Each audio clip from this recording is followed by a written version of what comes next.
Hello दोस्तों, जी clap में आपका स्वागत है। मैं गोपाल आज फिर आपके लिए बेसिक थ्योरी ऑफ म्यूजिक लेके आया हूँ। ठीक है, सबसे पहले तो सॉरी, कुछ टाइम से मैं वीडियो नहीं बना पा रहा था, थोड़ा बिजी चल रहा था लाइफ। ठीक है, तो आज फाइनली मैं वीडियो लेके आया हूँ। ठीक है, होपफुली आपने प्रीवियस वीडियो देखे होंगे और उनको समझ लिया होगा। ठीक है, आज हम चलते हैं टाई और डॉटेड नोट्स। टाई और डॉटेड नोट क्या होते हैं, पहले हम टाई के बारे में पढ़ते हैं, फिर हम डॉटेड नोट के बारे में पढ़ेंगे। ठीक है, अभी तक हमने तीन स्ट्रिंग को अच्छे से समझ लिया था कि तीन स्ट्रिंग स्टाफ में तीन स्ट्रिंग को कहाँ पर लिखा जाता है और उसे हम गिटार में कैसे अप्लाई करते हैं। ठीक है, आज हम पहले टाई के बारे में पढ़ते हैं। टाई क्या होते हैं? टाई नोट को एक्सटेंड कर देता है, वो बीट को एक्सटेंड कर देता है। ठीक है, उसको ओके दोस्तों। ठीक है, तो टाई का एग्जांपल देते हैं। यहाँ पर देखें, टाई हमेशा सेम नोट में होता है। जैसे हमने प्रीवियस वीडियो में हमने देखा, प्रीवियस लेसन में हमने पढ़ा कि जो सेकंड लाइन होता है इसका नाम जी है, जी होता है, और ये गिटार का थर्ड स्ट्रिंग ओपन होता है। ठीक है, ये गिटार का थर्ड स्ट्रिंग ओपन होता है।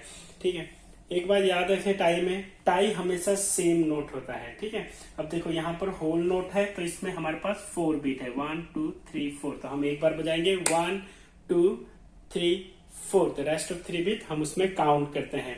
और यहाँ पर हमारे पास सेकंड बार में भी हमारे पास होल नोट है, तो उसमें भी 4 बीट है, 1 2 3 4। ये भी एक बार बजेगा और जो उसके 3 बीट होंगे वो काउंट होंगे। ठीक है, और वो 4 बीट तक सस्टेन करेगा, उसको स्टॉप नहीं करना है साउंड को।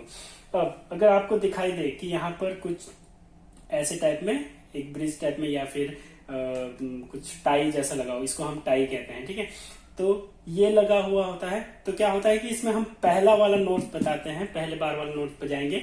जो सेकंड वाला नोट्स होगा उसे हम नहीं बजाएंगे, उसे हम सिर्फ काउंट करेंगे। ठीक है, तो ये सिंपली अगर आप इसे गिटार में बजाएंगे तो गिटार में पहला बीट बजेगा।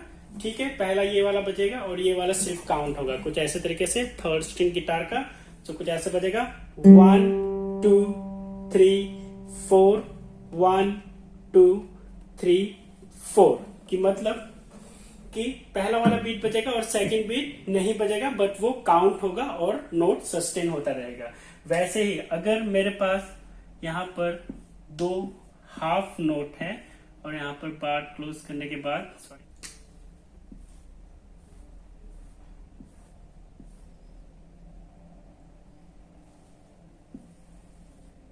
यहाँ पर क्वार्टर नोट आ गया और यहाँ पर मेरे पास हाफ नोट और यहाँ पर एक क्वार्टर नोट आ गया, तो मेरा 4 बीट कंप्लीट हो गया। और यहाँ पर मैंने इसे बना दिया टाई, सो ये दोनों टाई हो गए। तो अभी क्या हुआ कि मैं ये 1 बजाऊंगा। ओके, ये हाफ नोट है तो इसमें 2 बीट है, इसका 2 बीट चलेगा 1 और 2। इसका भी मैं 3 में बजाऊंगा, 3 4।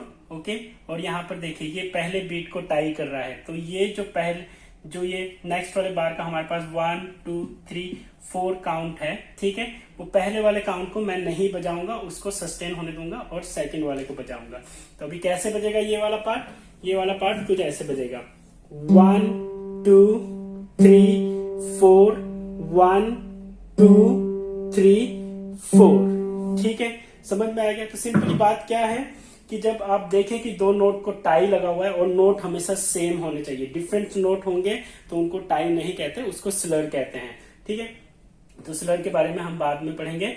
ठीक है, तो यहाँ पर क्या हो गया, टाई में क्या होगा, जो नोट पहले टाई जहां से शुरू हुआ है वो नोट को हम बजाएंगे और जो टाई जोड़ रहा है, जिस नोट के साथ जोड़ रहा है, वो नोट को हम नहीं बजाएंगे। एक्चुअली ये दोनों सेम नोट रहेंगे हमेशा। ठीक है, तो ये वाले नोट को हम नहीं बजाएंगे। इसका 1 बीट वैल्यू था, क्वार्टर नोट का हमने पढ़ा था, 1 बीट वैल्यू है, तो वो 1 बीट हम नहीं बजाएंगे, उसको सिर्फ काउंट करेंगे। ठीक है, तो इसे कहते हैं टाई। ठीक है, तो सिंपली ये टाई है। टाई में दोनों नोट सेम होते हैं, तो एक हम बजाते हैं और दूसरा हम नहीं बजाते हैं, उसको सिंपली हम काउंट करते हैं। मगर अगर आपको कभी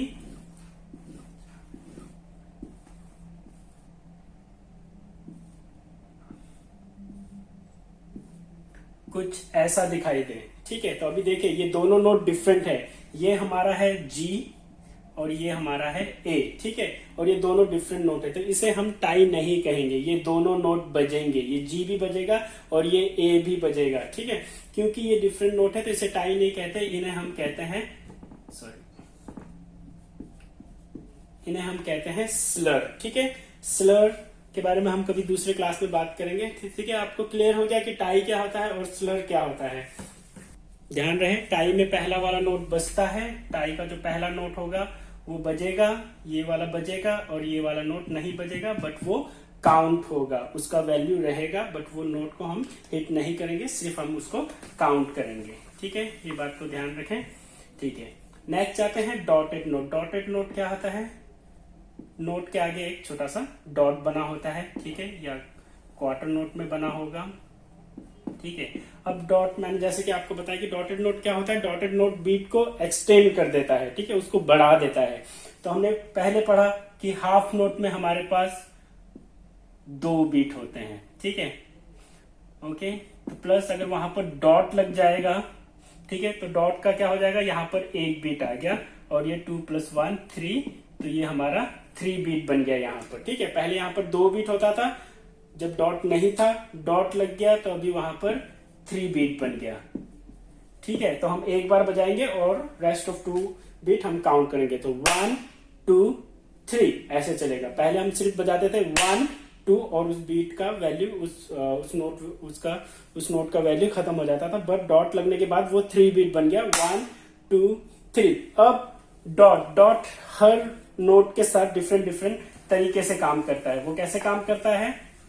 तो वट एवर नोट्स होगा हमारे पास, अगर होल नोट होगा, होल नोट में हमारे पास अगर होल नोट है, होल नोट में डॉट लगा है, तो हमें पता है कि होल नोट में 4 बीट होता है, तो डॉट में उसका आधा बीट हो जाएगा। ठीक है, तो प्लस डॉट में 2 बीट हो जाएगा, 4 का आधा 2 हो गया, तो वो 6 बीट बन जाएगा। ठीक है, वैसे ही 3 बीट हमारा हाफ नोट में कैसे 3 बीट बना, देखो हाफ नोट में 2 बीट है, डॉट में 2 का आधा हो गया 1। ठीक है, तो ये प्लस 1 बीट, तो ये हमको अभी 3 बीट बन गया। वैसे ही अगर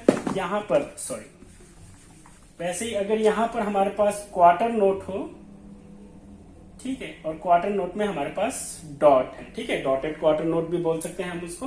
ठीक है, तो हमको पता है कि क्वार्टर नोट में हमारे पास 1 बीट होता है।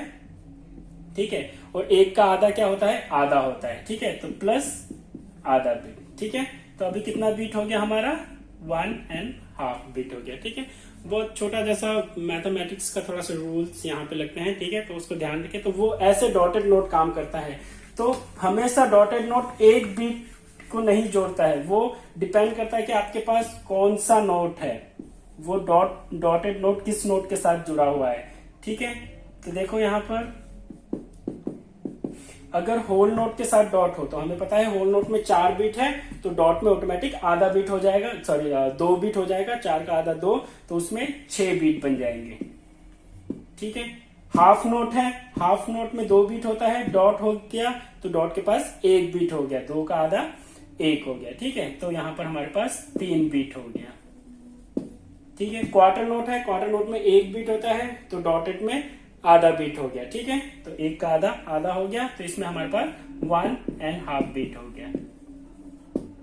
ठीक है, तो ऐसे डॉटेड नोट काम करता है। ठीक है, तो आज हमने टाई और डॉटेड नोट के बारे में पढ़ा। ठीक है, ये बहुत इंपॉर्टेंट है, इनको समझें तो आपको पता चल जाएगा कि आपको कहां पर काउंट करना है। ठीक है, कहीं पर नोट्स ऐसे लिखे होते हैं, ठीक है, एक बार में, तो हम कैसे काउंट करेंगे इसको, 1 2 3 और 4th बीट में हम ये वाले नोट को हिट करेंगे, इसको हम 4th बीट में हिट करेंगे।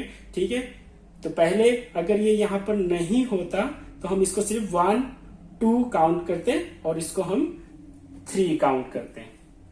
ठीक है, और वहां पर एक और नोट होता तो वो फिर 4th काउंट चले जाता। ठीक है, बट अभी यहाँ पर डॉट है, तो यहाँ पर 1 2 3 यहीं पर काउंट होगा।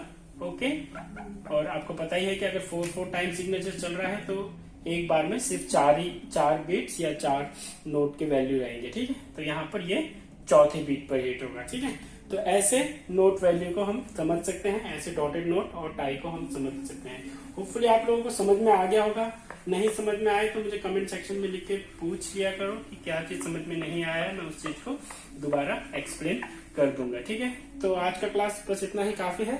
ठीक है, और टाई और डॉटेड नोट को समझने के लिए थैंक यू। मिलते हैं नेक्स्ट क्लास में।